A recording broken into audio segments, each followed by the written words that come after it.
Ryan Murphy, oh Ryan Murphy, a man who has simultaneously created some of the most iconic pieces of television during my teen years, but also a man who subjected the entirety of America to Will Schuester for 6 whole seasons. And just when does he plan to answer for that crime? On May 19th of 2009, the pilot of Glee aired to an audience of over 9.62 million viewers. And from the first minute of this show, you could just tell it was going to be a cultural reset. You think this is hard? Try being waterboarded. That's hard. Somehow, audiences still stuck around even after that second episode. Now this dance ain't for everybody, only the sexy people. So all you fly mothers, get on out there and... Like a lot of Ryan Murphy shows, Glee very much felt like a social experiment as to what Ryan Murphy could put on screen and still be the top show among gays on Tumblr. Could we maybe try something a little more black? It's Glee Club, not Crunk Club. And it wasn't just tuning in every week. This show got sold out tours,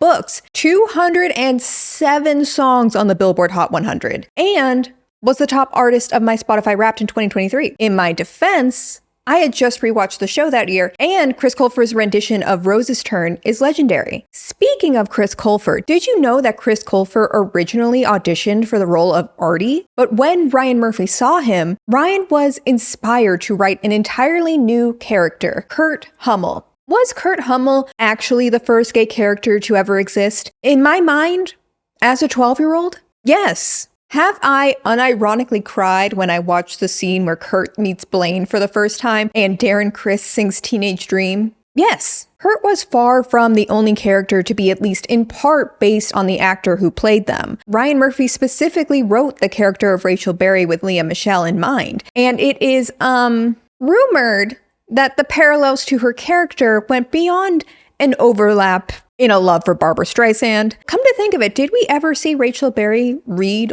on the show? And Matthew Morrison.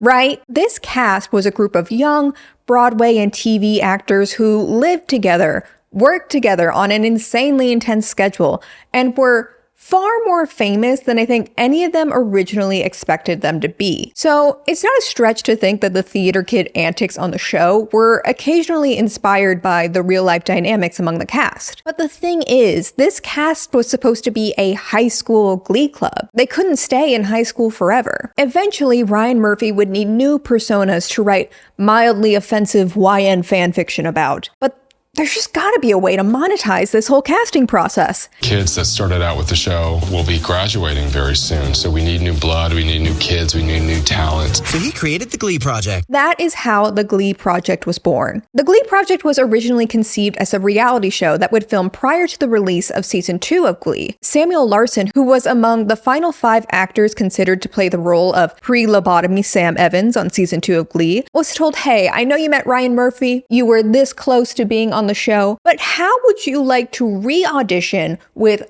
thousands of other people for the chance just to be on a reality show where you still might not get cast? This was the power that Glee wielded at the time. So Glee producers sent out a casting call on MySpace, and then they just forgot about it for over a year. But after an episode of season 2 of Glee got over 22 million live viewers, Oxygen, which is nowadays pretty much just like a true crime channel. No, actually, that's very on theme. Oxygen began negotiations with Fox to air Glee episodes on their network. But they wanted more than that.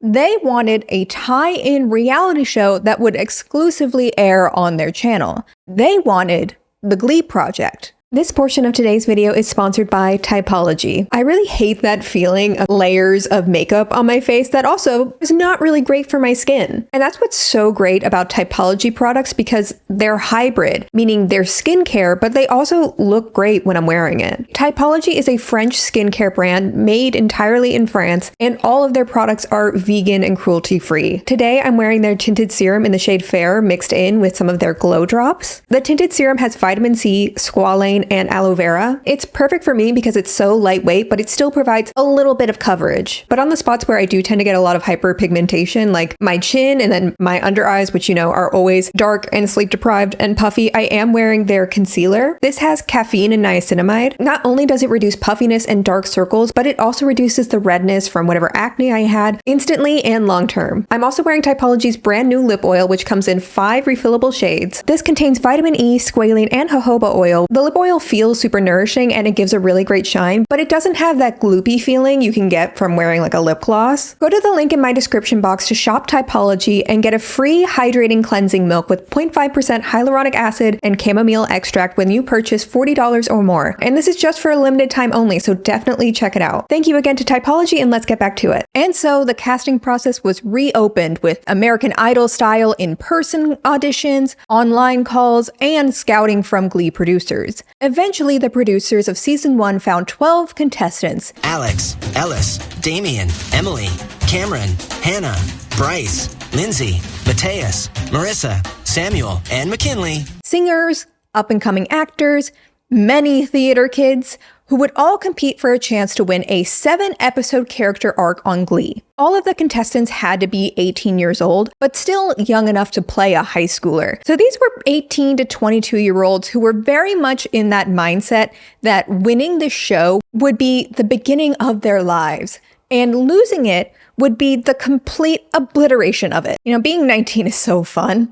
I want this so bad, and I'm the oldest one here, and I've been trying for so long. This is my last shot. To be fair, Glee would never be more popular than it was at the end of season 2. So it's easy to see why even a guest starring role could seem like the end of the world to a theater kid at the time. The format of the show was pretty simple. Each week would have a theme: theatricality, vulnerability, serving No, I'm just kidding. The show wasn't that good. The contestants would perform a homework assignment for casting director Robert Ulrich and whichever begrudging Glee cast member he could drag onto set that day. I'm so excited to be here. I'm such a fan of Glee Project. Including Darren Criss 3 different times.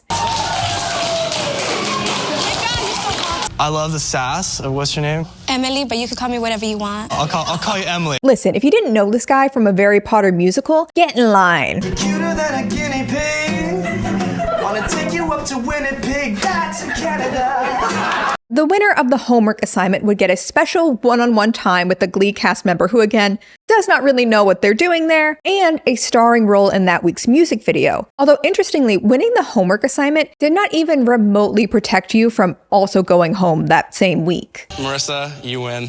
You win the challenge. This is my 2nd week winning the challenge. I'm on top of my game. Marissa's not going anywhere anytime soon. Marissa, that was her first time. I've been in the bottom 3 out of the last 4 weeks.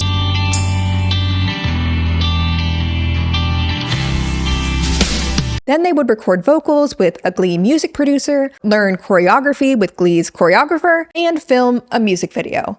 The 3 weakest performers would be given a song to perform in front of Ryan Murphy with just 2 hours to prepare. Ryan Murphy, as you can probably imagine, was very busy writing an episode where teenage Quinn Fabray, in the midst of, let's just say, a psychotic break, tries to steal her baby back from her child's adoptive mother, and that adoptive mother is played by Idina Menzel. So the extent of Ryan's involvement on the show was being briefed for about 2 minutes prior to meeting the bottom 3 contestants, making his decision, and then immediately retreating to whatever dark cave I imagine he resides in at all times. The cast members sent home that week would then sing a heartfelt rendition of Keep Holding On by Avril Lavigne.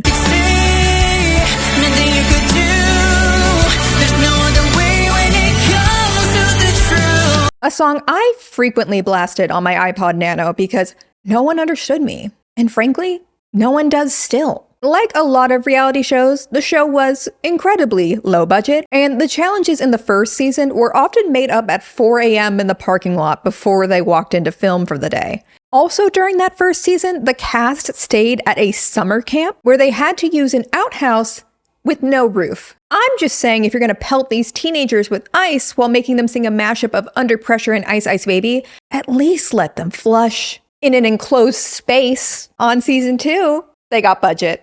And so they used an old set of The Real World, which was basically IKEA furniture stuffed onto a soundstage that they were sleeping on. And they made a real point of showing just how excited these kids were for this luxurious accommodations. It's beautiful. It's amazing. Oh my god, I love the little squares. Oh my God, Skittles! Then Starburst! So, all in all, a pretty typical concept, I think, for a singing reality show. But what makes the show, I think, so fascinating in retrospect is that this show was not about who was the best singer, the best dancer, the best actor, things I would think were pretty important to be a Glee cast member. No, this show was about who could inspire Ryan Murphy. A lot of people, when it first started, thought it was a talent contest. But I think more than that, what it really is an inspiration contest. He wanted the winner of the show to just be some weird self-insert version of their real self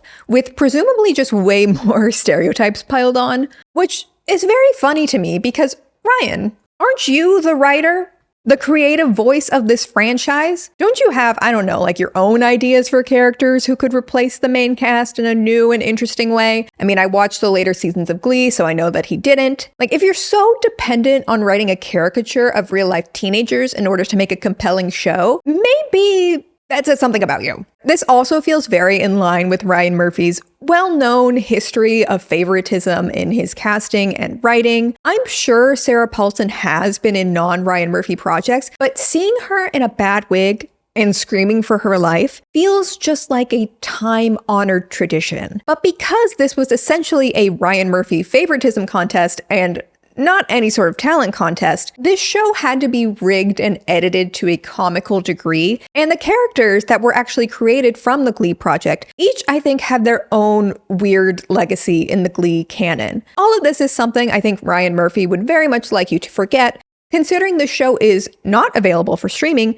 and there was never any sort of physical DVD release. So how did I watch it? What are you, a cop? All this to say, I watched both seasons of the Glee project, both when they originally aired and recently for my own enjoyment, torture, whatever. And because you all probably haven't watched it, or if you did, it was over a decade ago, I wanted to walk you through this very weird show that was also, cannot stress this enough, just the audition to get on an even weirder show. I'll just say that season 1 in particular is a very hard watch because it is very apparent that just the cast members, let alone the showrunners, no one had any idea what they were really in for. Season 1 also just had quite the cast of characters. There's Hannah. She's the funny one. Look at this light. It's got holes in it like cheese.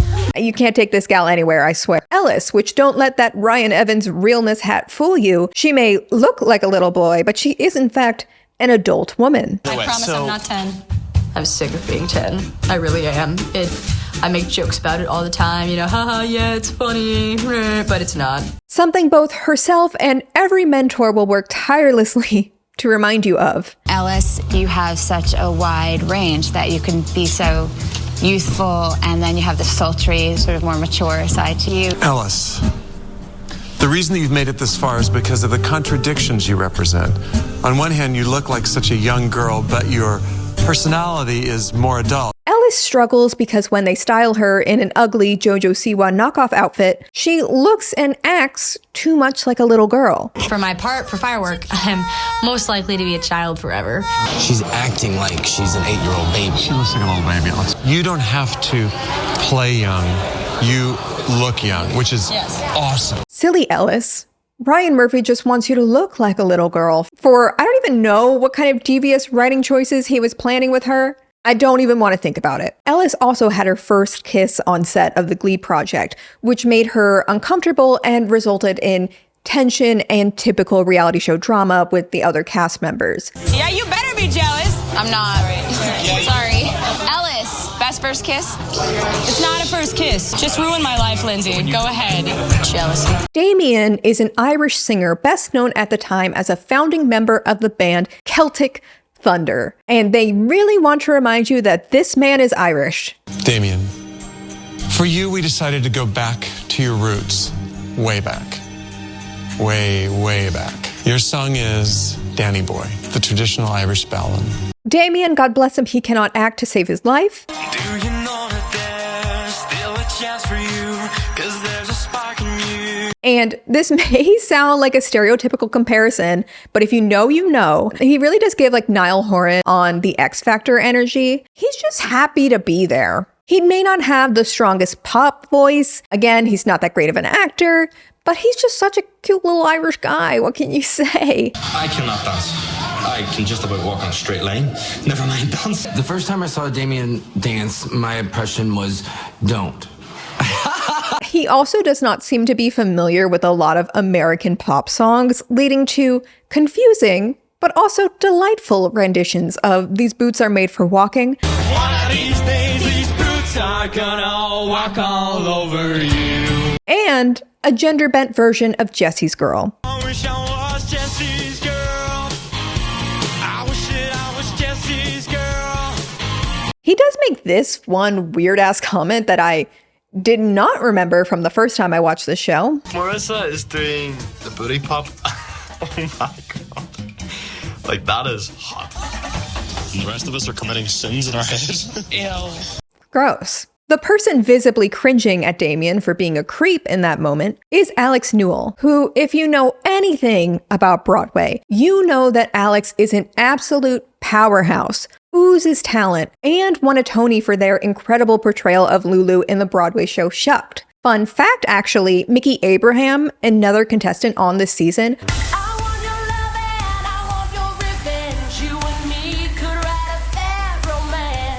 who I'll just say was done so dirty, eliminated way too early because Ryan Murphy said she was boring, well, she actually ended up being a swing on Shucked with Alex all those years later. And now she's actually playing the same role on the touring version of the musical, which we love. Alex, at the time of the Glee project, had only just come out to her mother as gay that past year, and their debut on the Glee project was their way of coming out to the entire world. I just came out to my mom, and I'm still in high school, and it's my junior year, so I am taking a big risk coming out to the world. I'm not looking forward to having people judge me. It is also worth noting that today Alex uses all pronouns, and so while the show exclusively uses he, him, and Alex goes on to play a trans character on Glee, just know Alex is non-binary. Alex also frequently performed in drag on the show, which felt pretty revolutionary when I saw this back in 2011. Okay, before you begin, tell me about your choice here.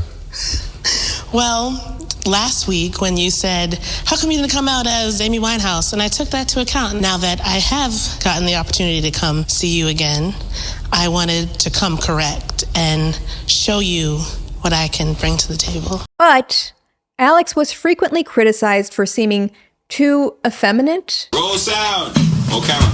Alex is being a little over the top. And was often asked to play romantic scenes with straight identifying men who expressed discomfort at having to act gay on television with Alex. I'm actually paired with Alex. I'm a little uncomfortable with it. Already new to like taking acting as a serious thing, and then jumping into a gay thing is like two scary things stacked on top of each other. My mom was Christian, and she raised me Christian, and she wouldn't want to see me portray someone gay just because it's not what she necessarily agrees with. Watching that all back today, it very much felt like this was all at the expense of Alex's performance and identity. After this, you can be as straight as you want to be, but until then, keep it gay, keep it gay, keep it gay.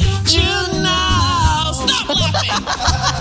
I am a little nervous about doing the scene with Samuel because he is straight and I don't want to step on his toes by crossing the straight line. Although I also now know that one of the men who was actually uncomfortable acting with Alex at that time has since come out as queer himself, so it's also possible that there were a lot of internal battles of identity going on. It's just another reminder that the cast of the show were kids.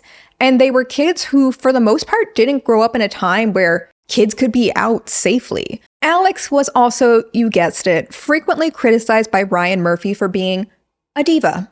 I get how you could come on and sing those songs and make people cheer, but I think you need to earn that a little bit with more humbleness. Because Alex was not afraid to point out that as a classically trained singer and actor, the challenges on the show came way easier. And in fact, Alex could sing circles around all these bitches.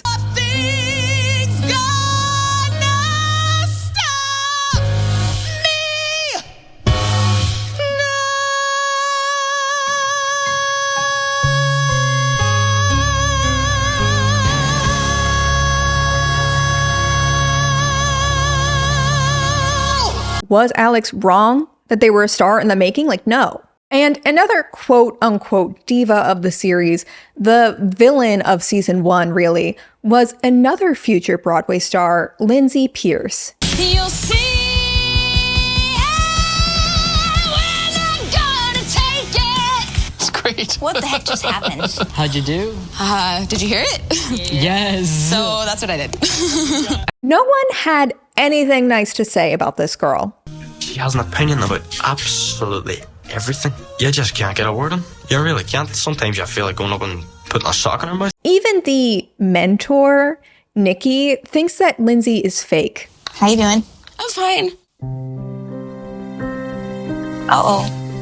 You know, I just feel like Lindsay is forcing emotional drama instead of letting it happen naturally. Got it. Thank you. Thank you. You're awesome.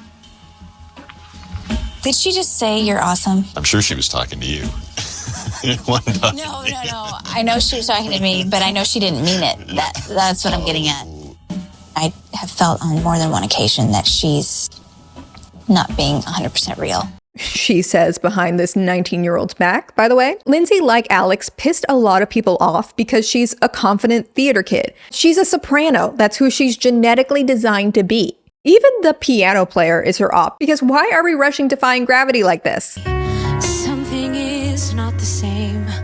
I'm through with playing by the rules of someone else's game. But you know what? Guess who got to play Elphaba when it first reopened after the pandemic? It's actually really sad to watch just how villainized Lindsay was. I mean, I remember not liking her as a kid because I wasn't really paying attention to how things were being edited and framed. On one episode, she tearfully told Ryan Murphy that because she was adopted, she often felt this pressure to be perfect, to earn her way into her family. To which Ryan Murphy said this. You know, the thing about you, I'm going to be honest, I think you're a fantastic singer. I mean, you're very clearly in the Leah Michelle mode. And I need the next Leah Michelle. Clearly, of all the girls, you're that person. The difference between the two of you is I root for Leah, and I don't root for you, and I don't know why. I again feel the need to point out the allegations from multiple cast members about Leah Michelle's on-set behavior. But no, this 19-year-old being talented and confident isn't worth rooting for, apparently. On one episode, Vulnerability Week, the mentors made these teenagers wear, you guessed it, a single insulting word that represents their biggest insecurities while singing Mad World, filmed in black and white, aimlessly wandering around Universal City Walk. Familiar faces, worn out places, worn out faces. Is this the queer art Megami wanted to protect? Cameron uses the word misunderstood. You just have to think in Texas, people don't dress like this. It's not okay to step out and be different. Back in Texas, people don't wear suspenders and 3D glasses with the lens popped out like I do. It's extremely difficult for Cameron because he's so well adjusted and I think he's confident with who he is and he doesn't have a lot of deep-rooted secrets.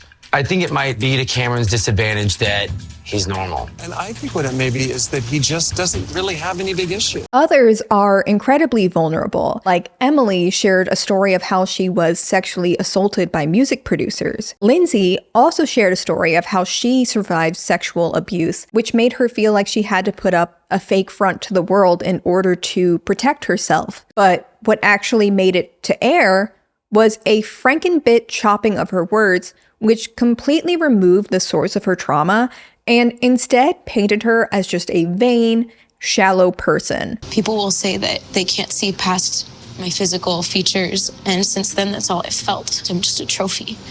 I try every single day to put a happy smile on my face and to be kind to people, but I feel fake. Was this cut up because the Glee project thought Lindsay wouldn't be as good of a TV villain if we saw her as a real person who survived and overcame trauma? Or was the idea that two different women contestants both felt pain from past sexual assault too repetitive for the story they were trying to build? Neither of these answers are exactly comforting, and it becomes even more complicated when they introduce, I think, the most controversial point in the entire Glee project. Cameron, as I mentioned earlier, was another contestant that season and was absolutely the fan favorite of the show. They even had a fan favorite contest he overwhelmingly won after the show, where he got $10,000. And I don't even think they did that for season 2. Mind you, that was also the season that they reportedly could not afford to give the cast a flushable, enclosed toilet or housing with air conditioning. No, we really needed to spend our money letting you know that Cameron just is that guy. Confession, I absolutely had a crush on him as a kid. You know that I want you, and you know that I need you. I want it bad romance. I think it's the Disney knees. They get to me. Cameron was also a very devout Christian who visibly struggled to act during romantic scenes due to his own beliefs around physical intimacy. I know in like the world of acting, you just gotta do things you don't want to do sometimes. You know, like showing that you're in love with another girl. And sounds silly, but you know, with the way I've been brought up and the way that I've been raised, that's just something you don't do. Which, hey, wouldn't violating this young man's very established boundaries make for some reality gold? Jesus Christ. Oh, wait, no, I shouldn't say that. For one music video, Cameron was directed to perform a sexy food fight scene with Hannah. At one point, the director asked if Cameron would want to kiss Hannah for the scene. How do you feel if like you did like you kissed her? I mean, I'd be down, but whatever Cameron's into.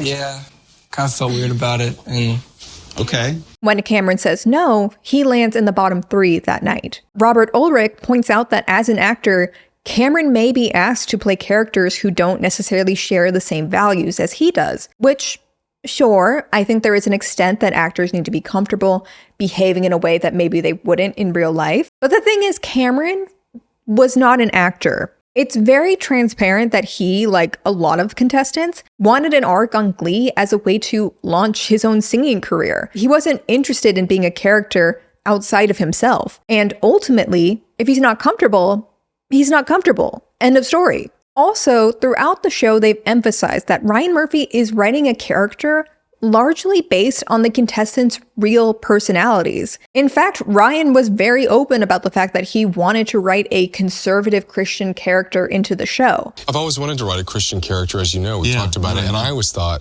it was going to be a girl. But it'd be really interesting. Cool if it's him. Very cool. But was this really necessary? Like, yes, Glee is a very sexual show. I have not forgotten the thong song. But does every character, even a 7-episode guest starring character, need to have a super sexual scene? Just write him as an asexual character. Write him as himself. There are so many non-horny options to go with, but no. So when Cameron performs in front of Ryan that night, Ryan is very upset to hear that Cameron had no interest in kissing anyone for the role. I really admire your conviction. It's your conviction that I'm interested in writing toward. But what if we see something in that character that we create for you, and you have to have a scene with Lea Michele, and you have to kiss her, and I'm brought down to the set because you say, I won't do this. Of course. What am I supposed to do? But Cameron, what if I want to write a scene about you and Lea Michele making out? You're telling Ryan Murphy he's got to find a different teenager to sexualize? What is this? But the absolute worst moment of the entire Glee project, I think, was during Pairability Week, where the contestants were asked to perform often romantic duets. Marissa and Sam were assigned the song Don't You Want Me? But as they were filming the music video, the director pulled Marissa aside for a special request. You gotta kiss him. Okay. If that's your direction, that's okay. Yeah. Wait, you want me to surprise him? You want me to surprise him?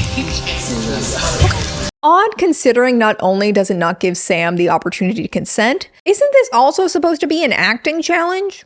Why does Sam need to be genuinely caught off guard in order to evaluate his performance? Like, doesn't that obfuscate the whole thing?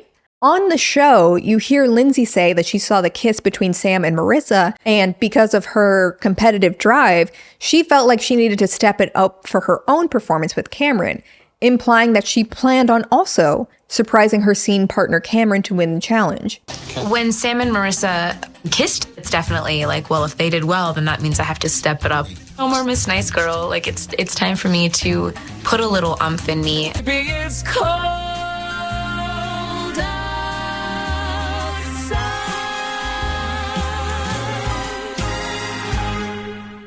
What the show leaves out is that Lindsay was similarly approached by the director and told that she should kiss Cameron at the end of their next take because that's what the other contestants were doing. Only she was under the impression that Cameron had also been pulled and told that this was happening. In an interview with Insider 10 years after the show, Lindsay said, "The minute I pulled away and saw Cameron's face, I realized I'd been played. I couldn't sleep. That night, I snuck to the boys' dorm to apologize to Cameron. I said I was just listening to the director and wished I could take it back. All he could say was it wasn't my fault. I wish I had the language that we have today surrounding consent and awareness and respecting people's boundaries. I will always take accountability for my own side of things, but I was 19 and being manipulated." Cameron, in that same interview, said, "I felt blindsided because no one asked me about it." That's where the strings of producers started to twist. They were like, "Oh, that's a hot topic for Cameron. How can we push his buttons more?" I was very upset and felt taken advantage of. Not by Lindsay, obviously. Then that same producer came up to me halfway through a later music video and was like, "Hey, would you mind kissing Hannah in the next take?" This was after I made it very clear that that's not something I wanted to do again. I wasn't an actor and didn't care to be one. So he asked me about it and pushed, and I kept saying no. It was very traumatic. This is without a doubt a complicated moment to look back on. From an outside perspective, or maybe from their own hindsight, this seemed avoidable. If Lindsay had talked with Cameron before the shot to actually make sure he was okay with it, maybe things would have worked out differently. And of course, if the director had done that, which I would argue it was his responsibility to do so, things would probably not have turned out this way. Also, as a victim of sexual assault herself, I'm sure it wasn't easy for Lindsay to process her role in this whole situation. This is particularly so given the fan response afterwards. The Glee Project audience didn't hear Lindsay's sexual assault story, and the show strategically cut the scene where Lindsay was herself pressured by producers to kiss Cameron in the first place. Her confessionals were also very produced and edited in a way that removed just how upset Lindsay herself was about this situation.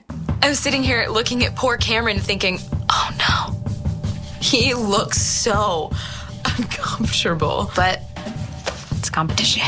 In a later episode, Lindsay is similarly directed to kiss her scene partner, Damien, and you can just imagine the ancient YouTube comments from this scene. Lindsay kisses anything she can get her lips on. I don't blame her, of course, I would kiss any of them left, but Alex. But still, she needs to restrain herself. Lindsay, as her and Cameron have both said, made amends the night after this kiss scene occurred. And since her run on the Glee Project, Lindsay has gone on to be a very successful Broadway actor, playing Janice on the national tour of Mean Girls, Elphaba on Broadway, and is currently playing Fantine on the national tour of Les Miserables. But in 2022, she said that she still received at least one message a week about this incident. That hate particularly ramped up in the pandemic when a lot of fans were rewatching the show. What makes this all so much worse is that yes, Lindsay was painted as a villain, but the show does not even for a second paint Cameron as someone whose boundaries were violated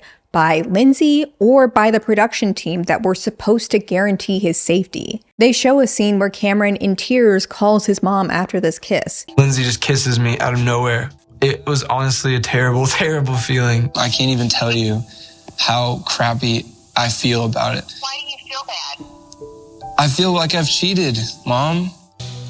When something feels wrong, it just feels wrong. And when Ryan Murphy sees Cameron, this is what he has to say. As I understand it, you got a smacker on the mouth that you weren't expecting, and you cried, and you called your mother. What could have been, at the very least, a teachable moment about consent was instead painted as Cameron being a crybaby prude who could never thrive on Glee despite his clear musical talent. After the second incident, where Cameron is pushed to kiss Hannah in that scene, as I said earlier, Ryan goes on another pervy rant about wanting to see Cameron just give Lea Michele one little kiss. That's when Cameron says, maybe this just isn't right for him. That's when the real panic starts. You know, I've had sleepless nights just thinking about the people here that really will push it. The people here that aren't afraid to do things and, you know, won't say no. And I feel like it's not fair for me to go on, but still have like these reservations, and for someone to go home that's going to work their butt off. Wait, are you quitting? Because Ryan Murphy can see that those dollar signs he has in his eyes are about to walk right off that stage. Well, how about you let us make that decision for you right now? How about that? Because I don't feel like I'm willing to give up on you right now. He just asked to go home. But I think that he's confused. Ryan Murphy then loses all pretense and all but confesses to Cameron that he had already written the character with Cameron winning in mind, which in itself I think is a rich text. Ryan Murphy often said about Cameron that he felt he had never done a conservative Christian character and that was something he wanted to tackle. But I feel like abstinence, Christianity, God were all actually pretty frequently represented on the show in one way or another. Not just in like one season either, consistently across the show. I wouldn't call the show secretly Christian the way, say, Secret Life of the American Teenager was. The show definitely satirized religiosity plenty, but the idea that Cameron, if he were to be written on the show, would represent a new character type, I just don't think that would have been true. Regardless, Cameron left the show during week 7, and watching it now as an adult, even though I myself don't necessarily share those conservative Christian values, it's refreshing to see someone refuse to play Ryan Murphy's game. You know, I'm emotional right now, but I have been thinking about it, and I think I'm ready to go. I've never seen a show where somebody just walked away. Has walked away. You can see from Ryan Murphy's reaction that that does not happen a lot. How could he give a TV show, a concert tour, and a recording deal? He's worked too hard. He'll stay. Also, what's with this tiny trench coat, Ryan? Buttoned to the top, and those ballerina-ass slippers. With his favorite white man gone, Ryan needed to find his new target. That next week, Sam Larson was placed in the bottom 3 for the first time. Personally, I had beef with Sam watching the show because of what he did to Hannah, this diva, in week 4. Hannah, like ABC Always Be Cam, is known for her rapping. My style of rapping, like the skadoosh. Like, it's just something I always say back home, like, oh, ruby-doo-doo, like doing stuff like that. You know, Kendrick was scared when this episode aired, but when it's time for Sam to do his own freestyle rapping in the recording booth, he does this. What? Skadoosh. That was so awesome. Kind of just initially retorted to like what Hannah always does. She's always like ruby doop doop or like skadoosh, and I'm just like, I'm just gonna use that. Can we just patent that right now and trademark it? Skadoosh. Skadoosh. Skadoosh. That was like your own thing. Totally. The appropriation of skadoosh does not get the attention it deserves. Because what the hell was that? How did it go? I totally was like, you did. Skadoosh. You did not. Yeah, I was so pumped. You little. What? I'm like, skadoosh. He was like cracking up. It was awesome. And you know what? When Sam comes back as a judge on Glee Project Season 2, first of all, he walks in just dogs out. I don't even want to think about those grippers walking around the LA sidewalks before he got there. But you know what is the first thing out of his mouth? I'll give a hint. It's not an apology for the 10 toes out on Maine. Skadoosh. How dare you stand where she stood? His pronouns are he, because he'll never be her.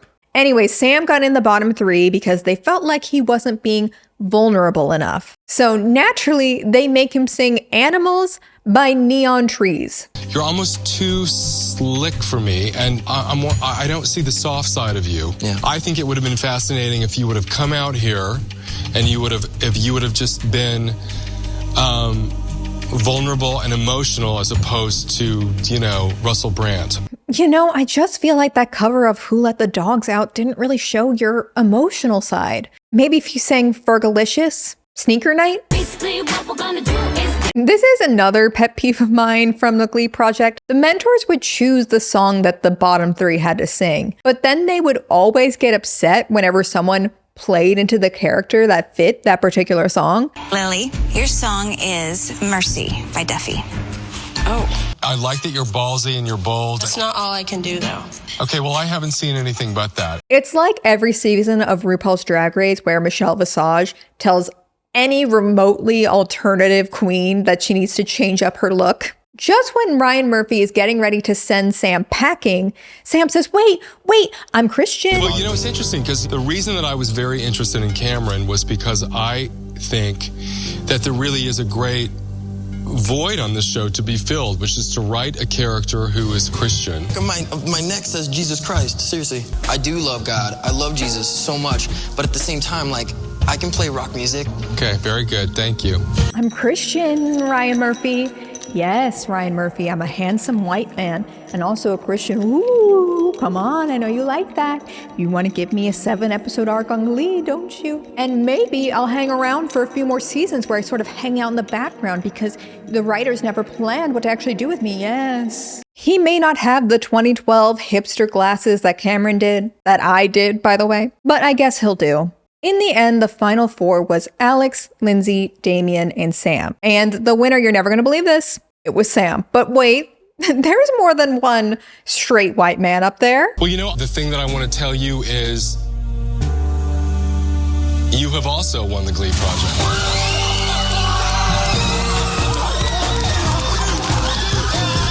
Even though Damien and Sam both won 7-episode arcs, they would both stay on for longer, with Damien appearing in 18 episodes as Irish guy and Sam appearing in 25 episodes as Christian guy. Even though Lindsay and Alex didn't win, they both also got 2-episode deals. Lindsay was severely underutilized as the Gerber baby, actually only appearing for 2 episodes. And Alex, even though they did not win, ended up appearing on the most episodes out of any Glee Project finalist. Also just became the most developed character of this group as trans character Unique on 31 episodes of Glee. Listen, as a child, I was rooting for Damien to win for some reason. Watching it now, having rewatched Glee a few years back and rewatched this show, the choice to pick Damien and Sam as the winners over Alex and Lindsay is so strange to me. Damien and Sam are talented singers. Sam in particular did an excellent cover of Stereo Hearts on Glee. But neither of them were ever particularly strong actors, which I would argue is actually a lot more important than actual singing ability on Glee. And also, Alex and Lindsay were better singers, on top of that. With Damien especially, the writers had just no idea what to do with him other than to say, Irish, like every 2 seconds. She said if I grant her 3 wishes, I can get into her pot of gold. So I'm pretending to be a leprechaun. If season 1 wasn't enough of an indication, the show was not a talent competition. They warned you at the beginning. It was Ryan Murphy's favorite white guy competition. By the way, the executives at Oxygen were very pissed off at Ryan for basically picking 4 winners at the end of season 1. So for season 2, they sat him down and made him swear that he could only have 1 this time, which ended up being a huge point in the season 2 marketing. Season 2 in general, I do think is better. There's a bigger budget.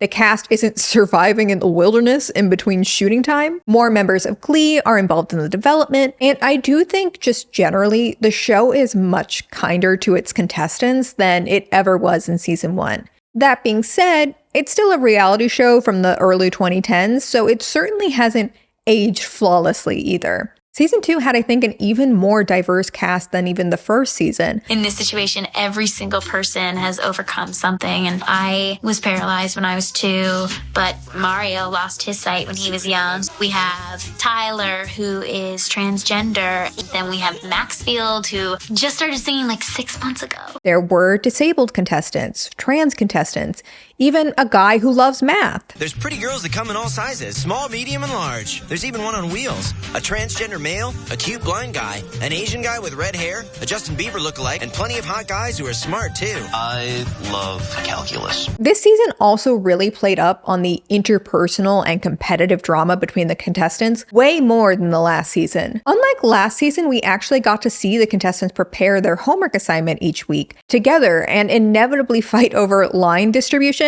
I would like 13. Mario. I really want 13. When I heard it, I just have this idea I can do this thing, spinning around and around, and then sing that line like when I'm Mario, are you okay with Ali taking that?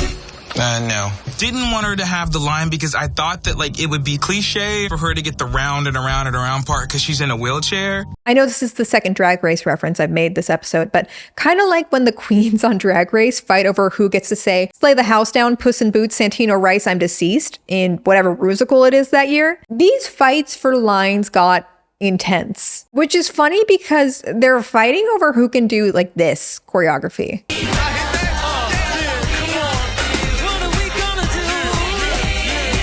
When we should be fighting whoever came up with that choreography. Lily and Eileen in particular were really hyped up as rivals on the show. I think Eileen is sexy. I think she pushes it way too hard, though. Shocker. Stay friends. This is nothing personal. I'm really pissed off because I definitely deserve to have a mentoring session with the Jane Lynch and not Lily.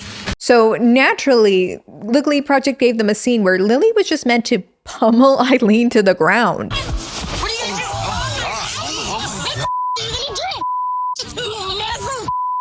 Cut it. Were they lovers? Worse. Eileen in particular has been vocal online since this time about just how played up this rivalry was between her and Lily. Like, of course, a lot of things on reality TV. After the show, Eileen and Lily actually lived together and are still friends today. But what Eileen really took issue with, according to a Reddit AMA a few years ago, was the depiction of her relationship with fellow contestant Charlie. Stop going for my weenus. Why are we having a weenus fight? I have become particularly close with Eileen. Eileen was introduced as a fun, flirty Muslim? How can a person like that possibly exist? Am I right? Your family's very devout Muslim, aren't they? Yeah, I'm not even allowed to use tampons because my mom thinks it like takes away your virginity. She doesn't know that I've kissed a guy before. She will now. I like her. And I think that's a great character to have on the show. She had me a tampon. What can I say? Of course, something the show really loved to play up throughout her run. Charlie described himself as a person with severe ADHD and, in his words, functional or low-level autism. I was diagnosed at 4 with severe ADHD and with a low-level autism spectral disorder. So I have this mind that's always going with a million different ideas of how we can change things and improve things and adapt things and make things more creative. He's very enthusiastic, he's dorky in a theater kid kind of way. And the character that I come up with is named Scott Campbell. Scott Campbell is a terrible human being. Ordinarily, the only requests I make from people below the poverty line are for more caviar. But he also is very young and at times can be unrestrained in a way that clashes with the mentors. During one particularly rough challenge, blind contestant Mario is using his walking stick as Charlie pretends to bully him for the scene. But Charlie goes off script during one take and actually yanks Mario's walking stick right out of his hand. I got this, man. Wait, cut. So I didn't say to do that. Who got real? Well, that was scary. No, I didn't like that at all. Eric didn't request for the cane to be taken, so when it happened, it was really rather startling. I understand that Charlie was trying to improvise, play his role, not to mention he has his own disabilities, which may have caused or contributed to his impulsivity there. But I want to be clear that taking anyone's mobility aid without their consent or knowledge is not only dangerous, but incredibly disrespectful to that person's autonomy. And to the show's credit, this moment is immediately responded to by the mentors pretty directly. That being said, though, they still used that shot in the final take, which is a choice. Of course, maybe Mario didn't take offense to that, gave them permission for that. Just kind of feels like it downplays the message, but okay. Not to mention, this is presented in a very uncomplicated reality TV drama kind of way of like, whoa, Charlie did something bad, without necessarily acknowledging how him being on the autism spectrum may have also impacted his thought process. Like, this isn't an excuse for his actions. I think they were right to be direct with Charlie about what went wrong, but certainly more nuanced than a reality TV on Oxygen probably has the time or care to address. Charlie does apologize to Mario directly. As the show goes on, it's very evident that Charlie also has a crush on Eileen. He's visibly jealous when Eileen acts in romantic scenes with other men.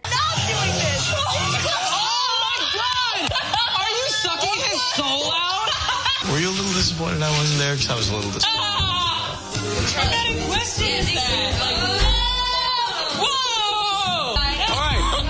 Disappointed anymore at all. He's distracted looking at Eileen in the recording booth. I mean, he also does have ADHD, so that's probably also playing a role. Eileen is definitely flirty back, but it also to me seems like Charlie is maybe more into this than Eileen herself? I don't really know, but I have the feeling Charlie has a little crush on me. He's cute. I guess I'm just super flirtatious. But I didn't come here for a romance. I came here to be on Glee. The two do eventually start dating on the show, actually just before Charlie is eliminated. When Eileen makes it to the finale, Charlie comes back to cheer her on and is her strongest advocate for her to have a role on Glee. What Eileen has the potential to do for you and for this show is to take the bridge of fear and intolerance that has defined the post 9/11 decade in this country and burn it to the ground. You seem so emotional.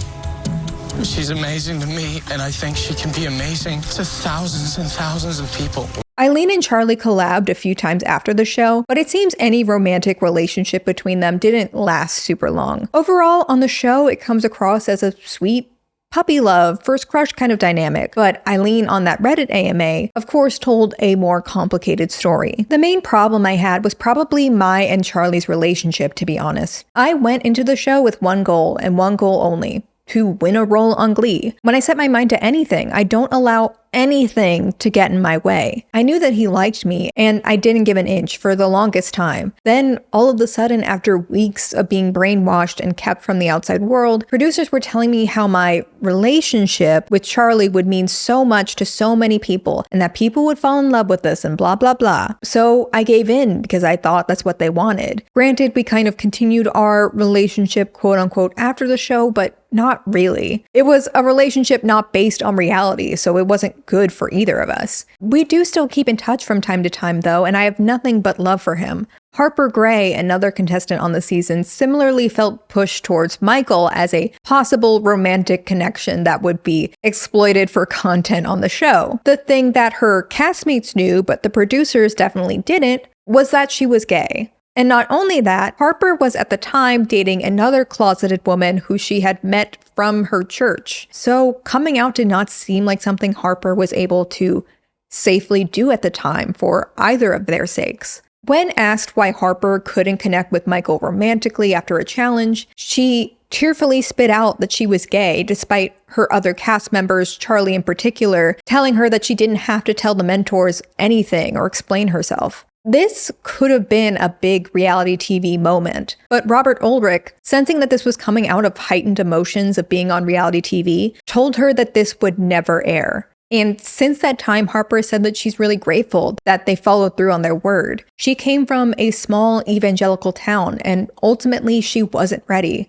It's sad because she was one of those other contestants who, despite giving flawless performances every week, was eliminated because she was too boring for Ryan Murphy. Which, now knowing that Ryan Murphy actually did know that not only was she raised by an addict, but was also a straight-passing queer woman living in the Bible Belt, that makes the decision to pick the most boring white man they could have picked even more ridiculous, but we'll get to Blake in a second. To the Glee Project's credit, as I said, there was clearly an effort to take better care of the cast members. They were explicit about respecting Mario's boundaries. They edited out Harper's coming out, not to paint her as a cartoon villain like how they edited Lindsay, but genuinely to protect her well-being. And while I'll also give them that it was a much tamer season, the mentors definitely still like to see how they could push the limits when it came to certain contestants who were visibly uncomfortable with certain aspects of their own sexuality. Abraham has this look that for some reason feels so American Idol to me, something about the haircut, I don't know. Although he himself never says anything to this effect, the mentors were very insistent from day one that he had something androgynous about him. But then to the mentors' horror, he deossified himself. The red streak was dead and gone. While the red streak was absolutely missed, Abraham said that he felt confident back in his natural hair. He felt masculine and strong, which as someone who was raised by two women in a conservative town, was something he very much struggled with as a kid. So of course, the mentors had him perform in drag as David Bowie. And Abraham, David Bowie's kind of androgynous, wouldn't you say? You know who else I think is androgynous? Would you consider yourself androgynous when you perform? I consider myself free when I perform. Oh, please, no. He did not want to answer the question about him being androgynous when he performs. Why can't he answer that question? It's actually not a very hard question. It's not. Abraham years later said, "I think Nikki's fantastic. I don't want to villainize anyone." But when it comes to androgyny, it was like, oh, what's the big deal? Why won't he just claim it? You have to remember, I didn't grow up with a Modern Family or Will and Grace. I was hurled a lot of criticism from people watching the show back in the day. They were trying to get an admission of sorts from me. And I'm like, you're not getting anything because I don't know. I'm not going to sell my soul down the river for a 7-episode arc on Glee. And you already know that it wasn't just Abraham. When Nellie showed visible discomfort with overtly sexual performances, she too was repeatedly pushed to perform just cartoonishly over-the-top scenes designed to push her boundaries. The way the rest of the women in this scene are in like normal clothes, but we've got Nellie looking like she just fell out of the back of a Spencer's. It's obscene. Seeing a girl who is only 18 years old burst into tears because she's overwhelmed with a sexy scene, and mind you, not even a sexy music video, is heartbreaking. No, seriously, everyone else is just getting slushied, but we really need this random knockoff Baywatch shot so we can really see how far Nellie is willing to go for a 7-episode run on Glee. Ryan Murphy, when I catch you. And yes, I do think it's time we talk about the least fun elephant in the room, the winner of the Glee Project Season 2, Blake Jenner. Unlike the rest of the cast, Blake and Michael, the math guy, were directly approached to be on the show. Blake in particular was already a working actor in LA and came in with considerably more experience than the rest of the cast. And his singing voice, I'll give him, was decent enough. He was also, in my opinion, incredibly boring. They did show moments on this show where he struggled vocally or with choreography, but it was never played up the way those weak moments absolutely would be with any other castmate on the show. It's very apparent watching it that he was the special boy of the season.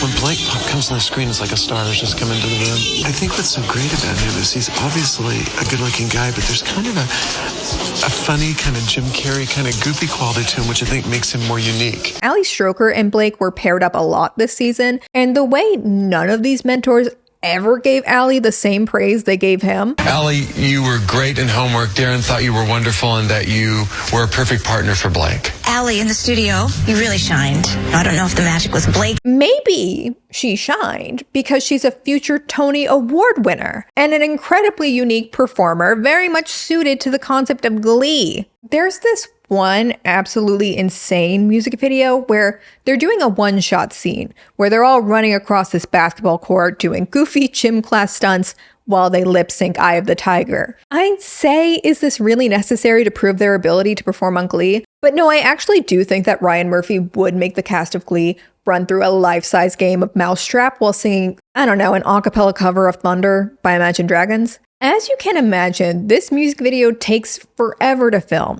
and is incredibly physically demanding for everybody there. Harper ends up throwing up in between takes, and Ali in particular has some of the most pivotal points in the music video. She has to hit a softball and wheel through cones. These tasks might not be as cardio heavy as some of the others, but it is critically very visible when she doesn't do it 100% correctly. So she has way less room for error than a lot of the other people. And at the end, she has to throw a basketball backwards perfectly into the hoop for the big finish. This is, I feel, difficult for people standing at an average height. Mind you, not just once, but every single time they shoot this video. Unless you're a Harlem Globetrotter or Air Bud, you're probably going to miss this a lot. But also, Ali is positioned lower, so she has to throw the ball even higher. Plus, because this is the last stunt of the music video, Ali has the added pressure of everyone having already successfully done everything else, who will now need to do it all over again if she misses. This actually causes her at one point to have an emotional breakdown from the stress and exhaustion. It's only then that she, not anybody else, suggests that the rest of the cast lift her up so that it's easier for her to dunk the ball in. But then, again, at the end of this challenge, the mentors turn to Blake and they're like, "Wow, Blake, you really nailed your job. You had the most physically demanding role." When some of the contestants are like tripping on this jump rope, the mentors walk over to remind them that Blake would never miss that jump rope. You have a really hard road when you're up against Blake, who I think would never have stumbled if he had had a jump rope malfunction. You have to think about that. If Blake were doing this, he'd be doing backflips over the jump rope like Benson Boone before transforming into a basketball and dunking into the basket himself. I think y'all can handle a little hopscotch. So Blake's issue on the show is that he's just too dang perfect and handsome and talented. You really are the sweetheart of the competition. Do you feel you deserve to be in the bottom 3? Yeah. Aww. But also too cookie cutter. That's why for this challenge, you're going to play a humble prom king who everyone loves and wants to be, but also wants to kiss. Blake, yes. You're the popular but humble prom king. A popular but humble prom king. So you're playing a fictional character. I don't know, something about you, Blake, just really compelled us to write this character. After his final dad rock core performance, he brings out some surprise slam poetry. I'm the guy who will persist in his path. I'm the guy who will make you laugh. I'm the guy who strives to be open. I'm the guy who's been heartbroken. I'm the guy who's been on his own, and I'm the guy who's felt alone. I'm the guy who tries to make things better. I'm the guy who's the whitest half-Cuban ever. The crowd in tears at this. But let's not forget, this is in the finale. There are 2 other performers still competing for this arc on Glee. Eileen, as I said, is a young Muslim woman who is flirty and fun.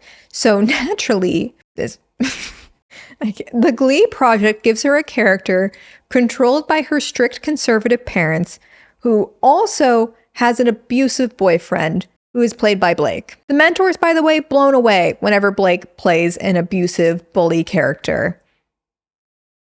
No, you know how many girls would love to be with me? You know how many girls would die to be with me? I don't even recognize him. I know.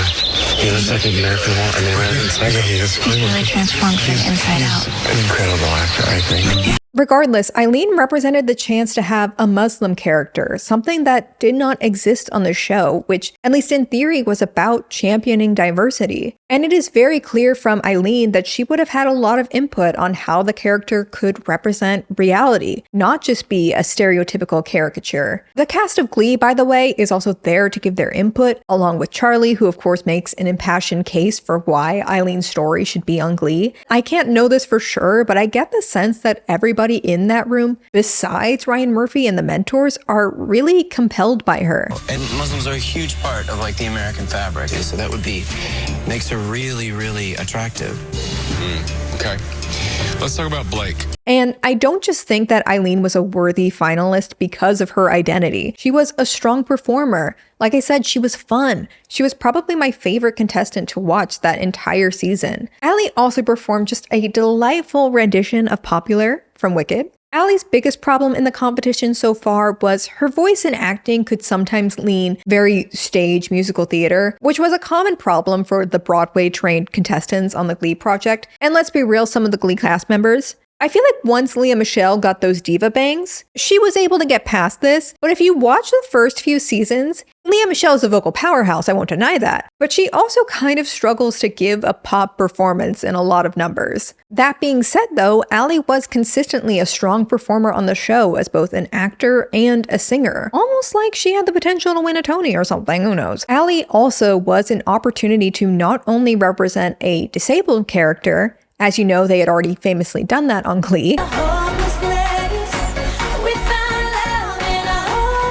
But had that character be played by someone that had that actual disability. You know, with Allie, it's like she could enrich something in ways that Kevin can't for people because you know that he can get up and walk again. And the fact that she's so talented, you can't teach what she has. Kevin McHale, the actor who played Artie, has himself said that if the show were to be rebooted today, he would not join because he feels that the role should go to a disabled actor. I do think that for the time Glee aired, Glee was relatively progressive when it came to disabled characters. But there are also certainly moments that haven't aged well. And I think Allie's inclusion, even for a half-season arc, would have meant a lot to a lot of fans watching the show. Eileen and Allie were the misfits Glee was supposed to be all about. But once Ryan Murphy clamps down on his favorite white guy, it's hard to let go. Blake would go on to appear in 18 episodes of the show. And I'll just say,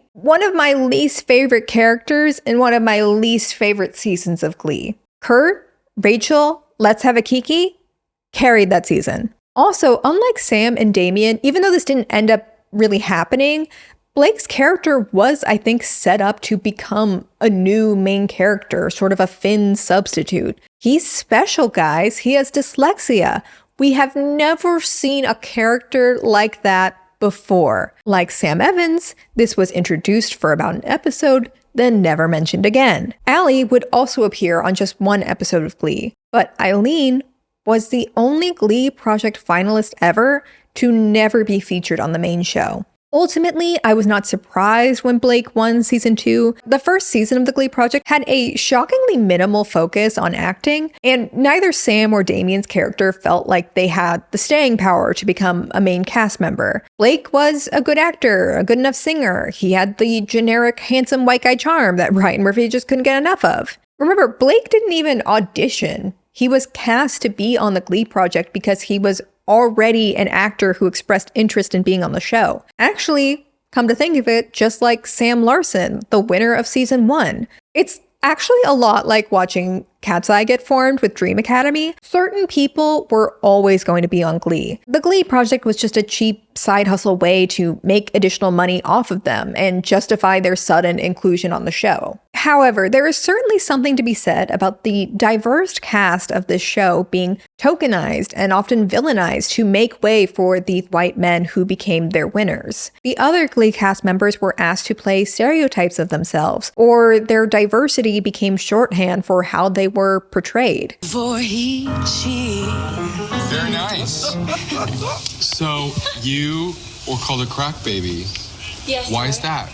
Honestly, a criticism that I think would extend to the show Glee as well. Was Glee as a show consistently interested in anyone else besides Rachel, Finn, Kurt, and Blaine? This isn't to minimize their own identities. Leah Michelle is Jewish, Chris is gay, although I don't believe it was incorporated into the character of Blaine. Darren Criss is of mixed race. But season after season, we saw the most prominent female characters of color, for example, like Tina, Santana, and Mercedes sidelined. Not to mention when they were included, a lot of their storylines revolved around a rivalry and an inability to measure up with Rachel. Mercedes won that defying gravity off, and I'm sick of being lied to. So is it surprising that the Glee Project ultimately went the same way with its winners? Probably not. The concept of the Glee Project was loosely modeled after Chris Colfer's audition, where Ryan Murphy wrote an entirely new character just for Chris to play. But to include Chris, Ryan Murphy cut a planned Indian character named Rajesh, who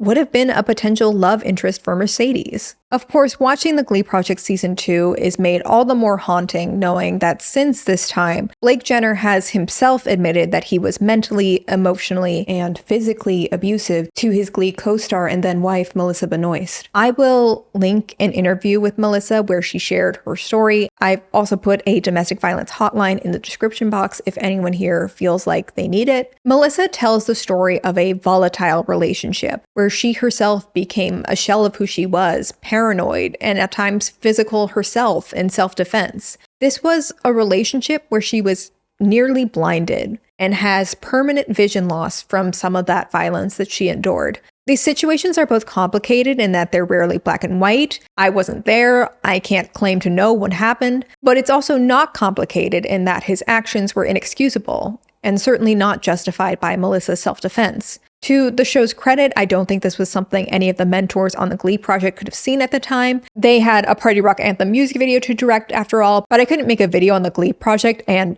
ignore the very real-life consequences of the show. As for the other contestants who were on the Glee Project, I don't want to doom and gloom their entire experience. Ultimately, it was a quick cash grab reality show that was a jumping off point for a lot of these contestants' careers in TV, Broadway, music. Almost all of the former Glee Project cast members have gone on podcasts and had really nice things to say about their experiences and the producers running the show. It's also really sweet to see how many of them collaborated afterwards and are still friends today. And if nothing else, at least Alex Newell, as Unique, got to shine. Easily the most compelling character to come from the Glee Project. And, of course, a character partially inspired by Alex Newell as a person. Almost like that was supposed to be the point of the Glee Project. Also, Lindsay Pierce was an excellent Gerber baby. Those are some of my thoughts on the Glee project. I hope y'all liked this one. As usual, if you want to see more from me, I stream on Twitch a couple times a week, upload the VODs of that to my second channel. I also upload monthly bonus videos over up on Patreon. But of course, if you're not interested in any of that, that's fine. I get it. However, if you liked this video, you could feel free to like, comment, subscribe, and I will see y'all in the next one. Bye.